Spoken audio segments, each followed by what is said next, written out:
Hey guys, Very Basic Bible. We're going to go and look at some Bible verses. Okay. This might be very difficult for some of you. Very basic Bible topic, by the way. This might be difficult for some of you, but how do you deal with a difficult thing that you know is good for you? You just do it. People that exercise, at first, they're super tired and it's really hard. As they do it, the more they do it, the less tired and the harder it gets. Okay. uh your parents tell you, we tell kids brush your teeth every night. I don't want to. When you're adults, what do? You're brushing them all the time. I hope you are. When something's hard, but you know it's a good thing, you just power through it generally. All right, I'm going to read one verse, 14 translations. People remove landmarks, they seize and devour flocks. Some move landmarks, they seize flocks and pass through them. Wait a minute. They seize and devour flocks. They seize flocks and pasture them. That sounds a little different. Like they steal the flocks and they devour them. They eat them. They destroy them. They seize them and devour. We normally think of it eat. Um, they seize flocks and pasture them, so they take them back to their own pasture and put them out to pasture. Is that what that? Okay, let's go to another one. Men. Okay, so people remove some. Men remove boundary stones. So now we know what landmarks means at least. Okay. They seize the flock and pat the flock. Wait, over here is flocks. They seize and devour flocks. They seize flocks. The flock. So wait, is it one flock or many flocks? Are they landmarks or boundary stones? Landmarks we generally think of like President Lincoln died here, and you put a plaque. There's a landmark. The Eiffel Tower in France. We Americans think, oh, that's a landmark. You know, um, when you go to the big rock down there on the three-way street, you're going to take a left. The big rock is a landmark. Well, here, landmark, boundary stones. And then look right here. People remove landmarks. Why are they changing it? Remove landmarks. Some move landmarks. Men move. So they don't remove them, they just move them. People remove them. Pretty different, right? They steal herds and pasture them. They seize flocks and pasture them. Okay, so the ESV, but then they seize the flock and pasture them. But over here, they seize and devour flocks. So they're not pasturing them in the NASB. Why? That's pretty different. There are those who move boundary stones. They pasture flocks they have stolen. The NIV. Okay. The wicked. Well, here. Those are pretty literal. They're trying to be word for word. Go over here and look at some of the word for word. Some move the boundaries, they seize and devour flocks. Okay. New King James, some remove landmarks, they seize flocks violently and feed on them. So that's kind of agrees with they seize and devour flocks. They don't pasture them. But then the NRSV, the wicked remove landmarks, they seize flocks and pasture them. Like why? Like what's up with that? You know? Go look over here. Why is it changing so much? The wicked remove landmarks. So that's starting to get into because over here, some move boundaries, some remove landmarks. People remove landmarks, some remove landmarks. Men move boundary stones, but here, the wicked. CPD, some have crossed the boundaries, plundered the flocks, and given them pasture. That disagrees. Why is it disagreeing so much? There are those who move boundary stones, they pastured flocks stolen. They stole livestock and put them in their own pastures over here. Evil people stole land by moving them. Why such disagreement? in the translations. There are people who remove the landmarks. They violently take away flocks and feed on them. The WEB agrees with and devour them, and they seize flocks violently and feed on them. The WV agrees with those over there. But then the Bible in Basic English, this one over here, evil people move property lines to steal their neighbor's land. They steal livestock and add them to their own flock. Right? Oh, wait. They violently take away flocks and feed the flocks. I missed that.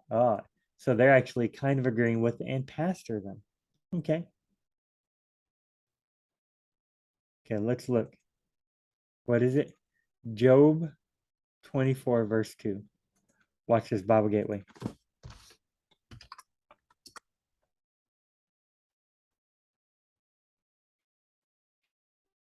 Job 24:2 in all English translations.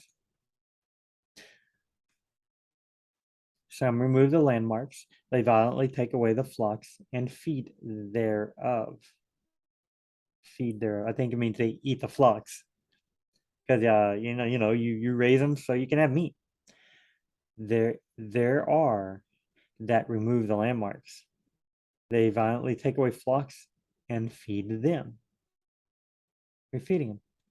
Some remove the landmarks. They violently seize and pass their flocks, appropriating land and flocks openly. Amplified. They seize violently. And they pasture the flocks. They appropriate the land and the flocks. Oh, there's another amplified. Some remove landmarks. They violently take away the flocks and pasture them, appropriate land and flocks openly.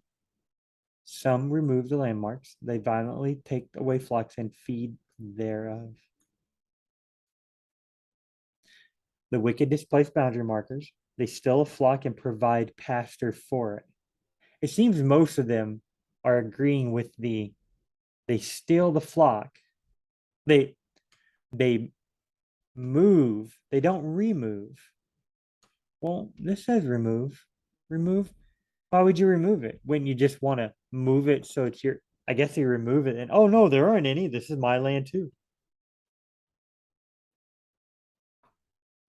Most of them, though, it seems are saying the wicked displace boundary markers.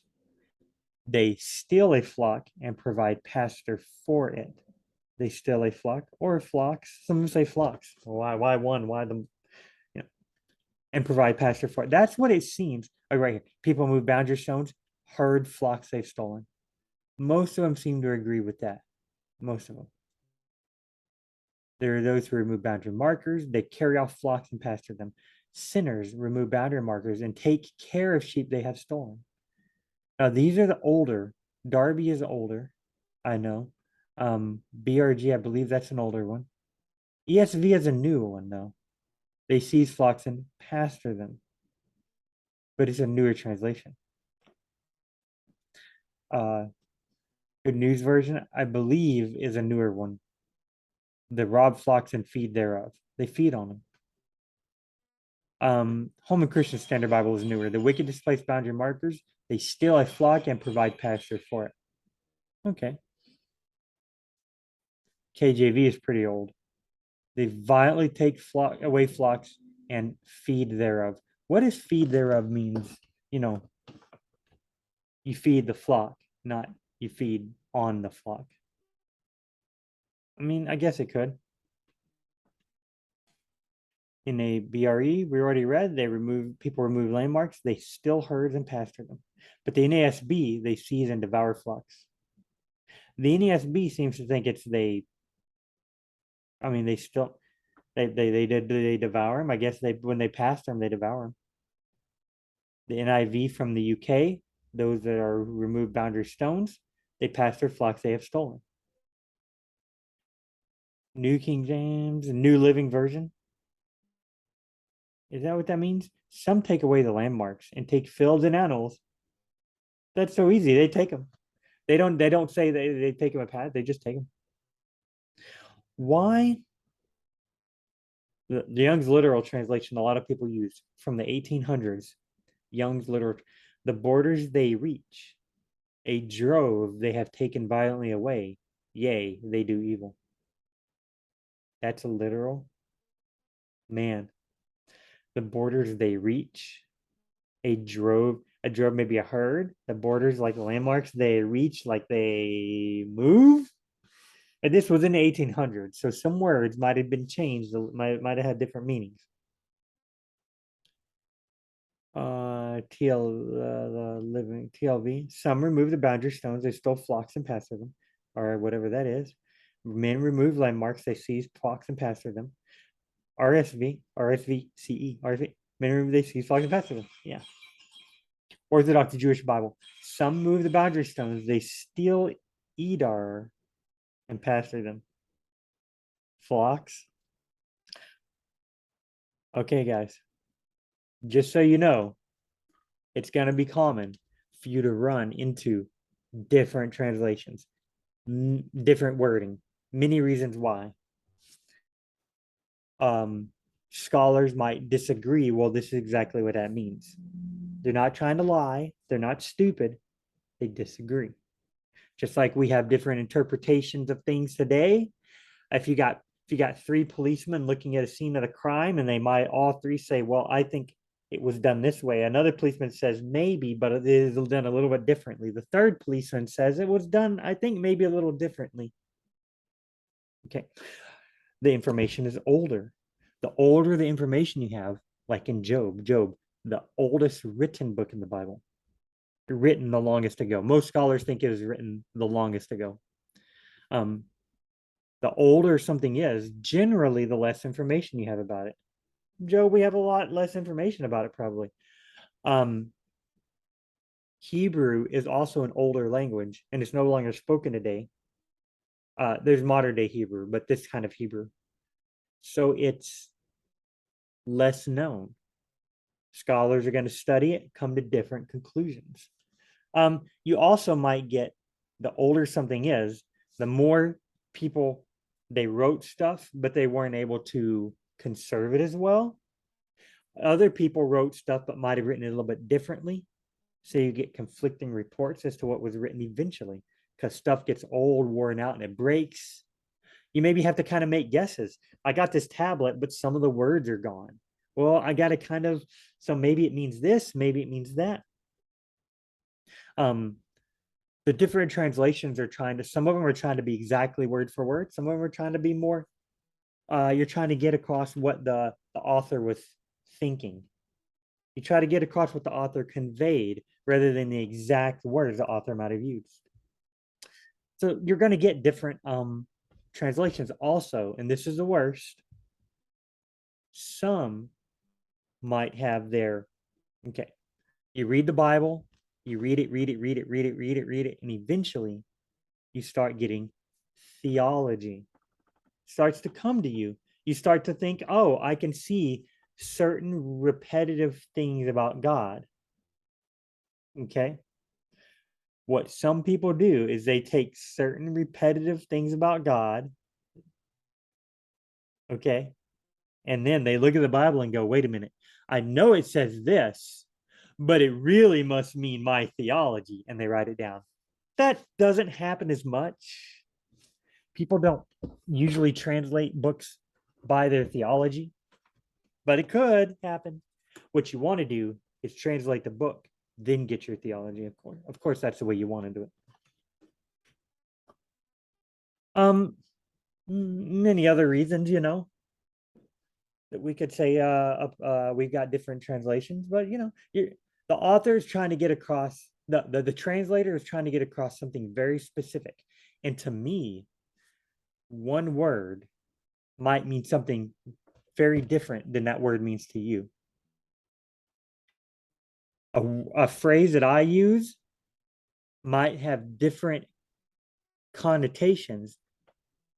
If you use and heard the same phrase, you would get different connotations. So me and you would say, no, no, no, no. If you use that phrase, people are going to understand it wrongly. And you'll say, no, no, I think people will understand it correctly. Well, maybe we can come to a compromise. We can use a phrase in the middle. So you're going to end up getting different wordings. actually, I like having all the different translations because as we saw at first, it was wait, is it devour or is it pastor? We looked at so many different ones. Pastor, pretty cool. We looked at move and remove. Which is it? A lot of them I'm looking at say remove, but then there's move. We know the general gist of it at least because we looked at a lot of different translations.